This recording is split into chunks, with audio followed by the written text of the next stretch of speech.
what? This conversation is a little thing I like to call over.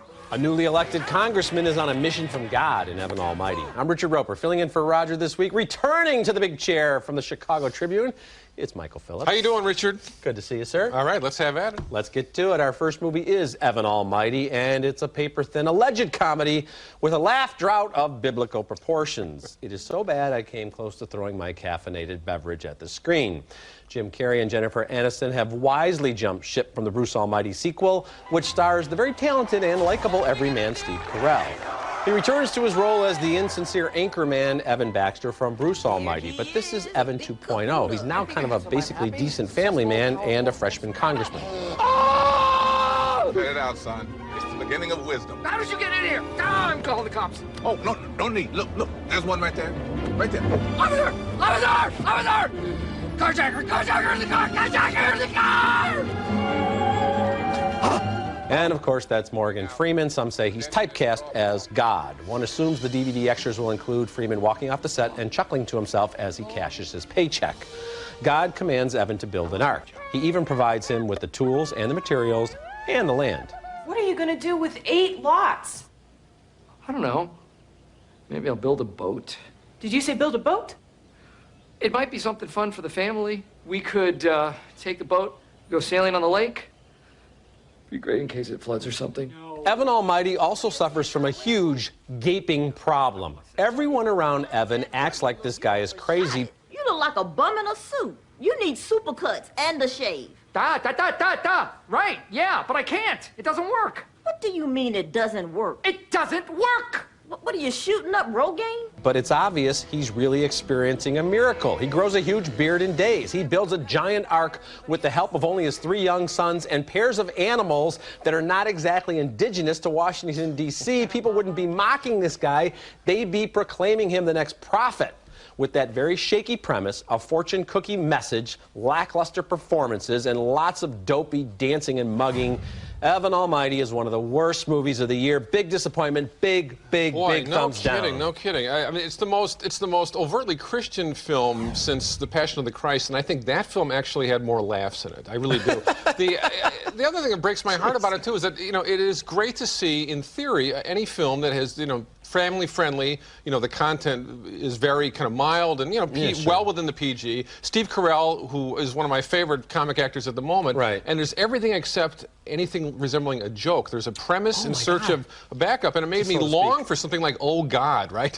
Which is not a film I thought I would actually long for. But Larry Gelbart, the screenwriter of Oh God, that guy knew how to construct jokes. There was actually, yeah, there was some. This is amazing, Michael, because this is supposedly one of the most expensive comedies ever made, and you get some big special effects sequences. But even those, they're just existing in some sort of strange CGI special effects stunt vacuum, and it doesn't really have anything to do with the rest of the movie. And even the setup, Bruce Almighty, maybe not a great movie, but you had a character who was going through a crisis and was doubting God's existence and had a chance to step in God's shoes. That's an actual plot, so to speak. And Jim Carrey is the guy whose loathing and sort of energy is actually kind of... There's some anger there. Yeah, it gives the comedy and here, and as I said, this character of Evan Baxter, he was such a jerk in the first movie, but now he's a likable guy kind of from the start, so there's nowhere for him to go. He's not a guy in crisis. So here's the thing that made me nuts about it, too. By the time you get to the climactic flood, which is the most visually expensive thing going in this picture, it's something that really belongs to like The Day After Tomorrow or like a DeMille epic. And what is it doing sitting on a comedy? There's no point in making the most amazing flood ever filmed if you're kind of trying to get sort of a warm family comedy. And then just to cap it, Michael, we finish with the CNC Music Factory, Gonna Make You Sweat, Everybody Dance Now, where we see the whole cast and crew doing that dance that's not funny. And they're all having a great time. And you know why they're having a great time? They didn't have to sit through this movie. There's an old joke about Buffalo, New York, dating back at least 30 years to the Broadway musical A Chorus Line. To commit suicide in Buffalo is redundant. Unfair, of course, and cheap, but there it is. In the droll black comedy You Kill Me, hitman Frank Falanchek is committing his own form of suicide by drinking himself to death in between jobs, and it's starting to affect the quality of his work. Ben Kingsley plays Frank, and pretty soon, with the Polish-American mob doing battle with the Irish-American mob back home, Frank is sent to San Francisco to dry out and get his act together. At his first meeting of Alcoholics Anonymous, Frank meets his future sponsor, played by Luke Wilson. No, you're not supposed to eat those. They're just for show, okay? Oh. I'm kidding. I'm Tom. Frank, Hi. It's your first time? I've had cookies before. While working at a mortuary, Frank meets the not-so-grieving daughter of one of his customers. She's Laurel, played by Tia Leone. Frank's an assassin, though he keeps that a secret. Laurel sells airtime for a major TV network, and on some instinctual level, these two sharks understand one another. Did I tell you where I lived? No, you didn't. I called the funeral home. Doris didn't want to tell me. And I told her I was from the AIDS clinic and had to get you your test results, you know, right away. Oh, good. I can't wait to see her. Then things get serious, and Frank feels compelled to tell Laurel a little more about himself. He knows he has a score to settle back in Buffalo, and he wants to return to his old slaughtering life with a clear conscience. Tentatively, he broaches the subject of what he actually does for a living. The drinking was messing with my work. At the funeral home? No, that's temporary. What do you do? I'm in personnel. Hiring? Firing, more like. Bill Pullman, Philip Baker Hall, and Dennis Farina slip into supporting roles very comfortably, but it's Kingsley's show. Actually, strike that. The show really belongs to Leone, the Jean Arthur for the 21st century, and a woman who can do more with a simple declarative sentence than most actors can do with a 3-page monologue. She elevates You Kill Me above the routine. Thumbs up, I say. Michael, I'm with you every step of the way here. I love Tia Leone in this. You know, and what a richly talented supporting cast. And Ben Kingsley, you know, here's a guy who made his bones, so to speak, with Gandhi, right. And then in movies like Lucky Number 11 and Sexy Beast, and now You Kill Me, this guy plays a killer as well as anybody. And yeah. He's Here's the thing about Kingsley, too, I think no matter who he's playing, especially, though, when he's playing killers, there always seems to be something about 20% cyborg to what Kingsley's doing. You know what I mean? He's an extremely intense, focused guy, and he's got kind of a kabuki style of, like, very clean he gets away with the line delivery. as well. I mean, this is strange material and dark material, and if it fails, it could be a disaster, but it doesn't. Everybody, you know, hits just the right notes. And it's just a lot of fun. I mean, my issue with Kingsley, I think, is that there are moments where he doesn't actually seem identifiably human in some way. No, I love that, though. And Leone, but Leone, to me, is somebody who can really play any style of comedy she likes, and here she gets it just right. She has yet to get that starring role that I think she deserves, but she's terrific in this film and has been strong in a lot of different types of performances. Yep, she's the reason to go, I think. Good. Later in the show, Michael Moore's Sicko. What'd they charge you for that baby? And next, Christian Bale is a prisoner of war in Rescue Dawn. Good to hear. Let's say you do survive the jungle and lack water. There's 6 guards posted during the day. Yeah, that is during the day. I'm going at night. Perhaps no other actor in the world takes on more punishing roles than Christian Bale. He's at it again in Rescue Dawn. It opens on July 4th in limited release. This is an early review. This is Werner Herzog's gritty, muddy, bloody, exhausting adaptation of his own documentary from 10 years ago, Little Dieter Needs to Fly. Rescue Dawn is the dramatic interpretation of the story of Dieter Dangler. He's a fighter pilot who was shot down in Laos in 1965 in the early stages of the Vietnam War. Jungles on these mountains is a nightmare. Besides, you'd end up in Vietnam. No, but if we can get to Thailand, if we can make it to the Mekong River. Yeah, Big Muddy. If you could, you would, right? Yeah. Steve Zahn, who usually specializes in playing spaced-out comic relief characters, is surprisingly effective here as Dwayne. He's a fellow POW who becomes Dieter's best friend. With gravy, stuffing, 6-pack of Budweiser. No. I prefer the Bavarian Stein, you know? Okay. And it's so cool. You get the mist on the side of the This is my fridge. Okay. Right? I'm sorry. Go ahead. 6-pack stays where it is. Yeah. Rescue Dawn does make its points about the futility and madness of war, but Herzog maintains most of his focus on one man's ingenuity and bravery in the face of near certain death. The German-born Dangler is a proud American who will do anything to return to his ship. This is a tough movie-going experience with a couple of bizarre twists at the end.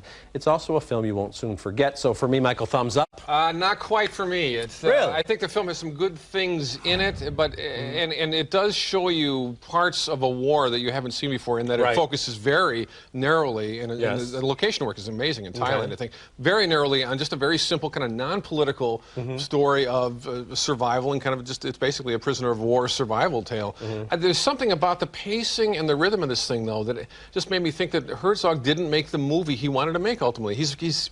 He's a guy that really responds to crazy visionaries, and there's something very... Because he is one. Yeah, he is one, yeah. And especially in the casting of Zahn, I think he's got the actor he wants in the supporting role. But I just feel like the characters never really come to any kind of three-dimensional life. Oh, I think they're very three-dimensional. I couldn't disagree more. I understand what you're saying about the pacing. I felt like we had a lot of the POW stuff, and then they're out of the camp, and then a lot of the jungle stuff. Maybe it could have been tighter, but you're saying amazing location work. You're liking the performances. You're saying it gives you a realistic feeling, right? No, yeah, but here's the other thing. I just say, truly, if you can rent Little Dieter Needs to Fly, then you must rent it, because it is the superior film in every way, and it's a better dramatic experience, I think, than this dramatized version. It's a better film, but there's a lot to recommend in this film as well. Coming up next, Michael Moore is stirring up trouble again. This time, the movie's called Sicko. Be sure to check out our new website for full-length video replays of each week's reviews 24 hours a day. Visit atthemoviestv.com, the online home of Ebert and Roeper. And how are you coping with this? I haven't slept for 6 days, if that's what you're asking. But I have hope. And that, of course, is Angelina Jolie in A Mighty Heart. It got a big thumbs up on last week's show, as did 1408 with John Cusack.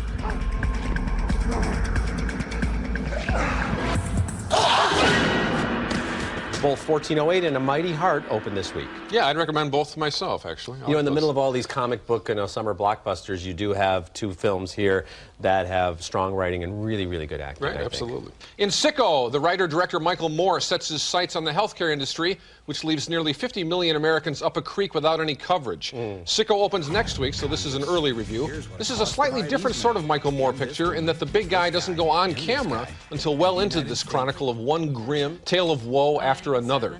As a physician, I denied a man a necessary operation that would have saved his life and thus caused his death. No person and no group has held me accountable for this, because in fact what I did was I saved a company $500,000 for this. The first half hour or so of Sicko builds its case through anecdotal evidence. In this scene, Moore's camera records the plight of one woman who wrangled with her insurance company over a trip to the hospital. I get a bill from my insurance company telling me that the ambulance ride was not going to be paid for because it wasn't pre-approved. I don't know exactly when I was supposed to pre-approve it, you know, like after I gained consciousness in the car, before I got in the ambulance. How does healthcare work in most other industrialized nations? A lot more humanely than it does here in America. That's Moore's argument. In this scene, Moore goes to England and learns a little about the National Health Service and its peculiar cash flow issues. Why does it say cashier here if people don't have to pay a bill? Those who have reduced means get their travel expenses reimbursed. So in British hospitals, instead of money going into the cashier's window, money comes out.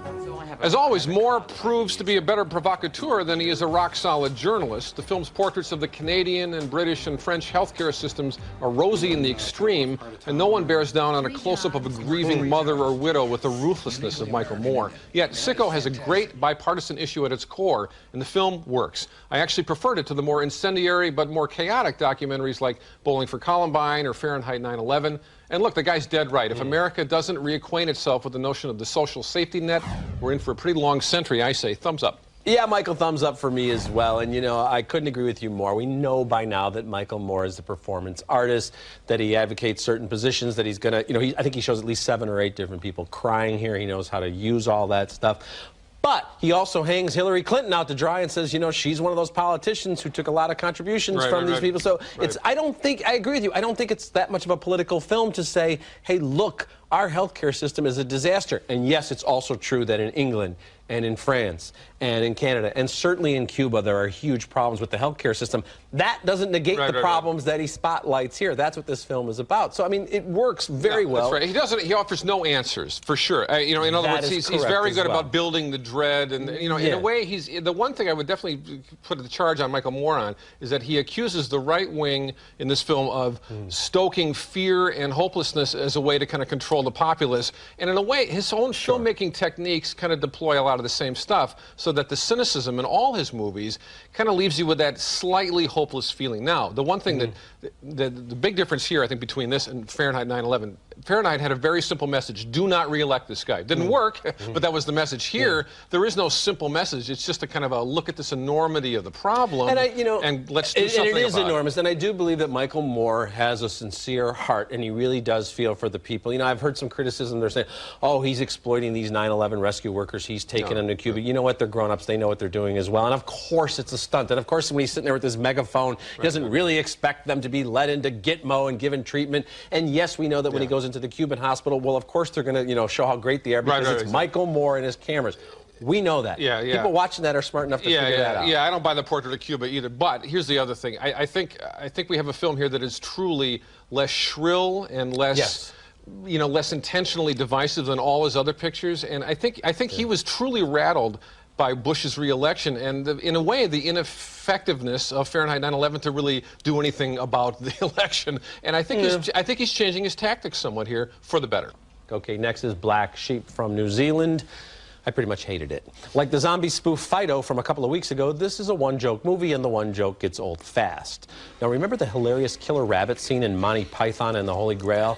This movie is basically one long killer rabbit sequence, but instead of a fluffy bunny rabbit, the killers here are mutant sheep. Bloody animals. If you're going to parody horror movies, I guess your film should look like a horror movie. But as was the case with yet another forgettable horror spoof from this year called Severance, there's just not enough humor or insightful satire, despite what some people think, to fill a movie. Black Sheep is in limited release in theaters. Let's keep it that way. If you've got digital cable, I guess it's available via IFC On Demand. Whichever way you look at it, thumbs down. Yes, but you're so wrong on Severance. But that's a whole nother show. That's okay. Yeah, Black Sheep. I think the only thing I can imagine really saving both movies would be to take two of these sheep and put them into Evan Almighty somehow on the ark. Do you know what I mean? Now that I like. Action, well, only if the sheep went after the screenwriters. Okay, but first, here's a look at what's coming up on next week's show.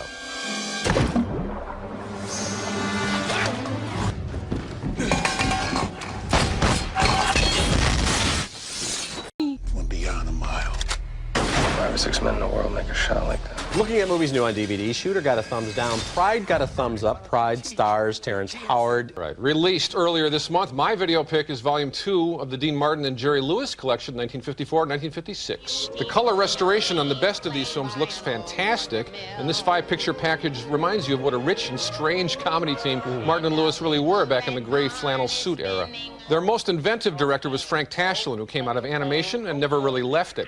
He's responsible for some of the most insane sight gags in Artists and Models from 1955, which co-stars Shirley MacLaine and Dorothy Malone. And in Living It Up from 1954, Jerry does a jitterbug with Shereen North that makes you think, yes, the French are correct about Jerry Lewis, and his superstardom was fully deserved.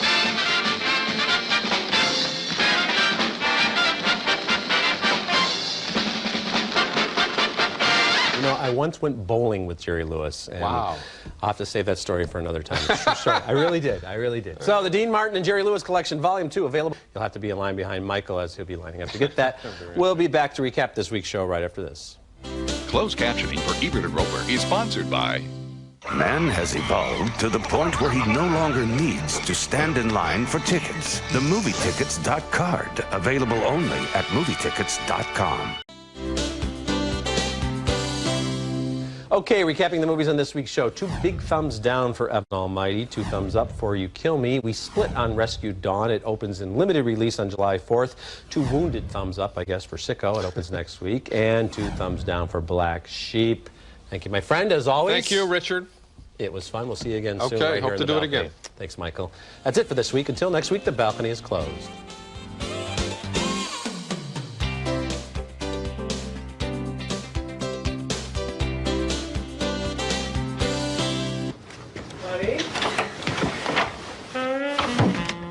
It's the extra creamy ice cream you don't have to feel guilty about.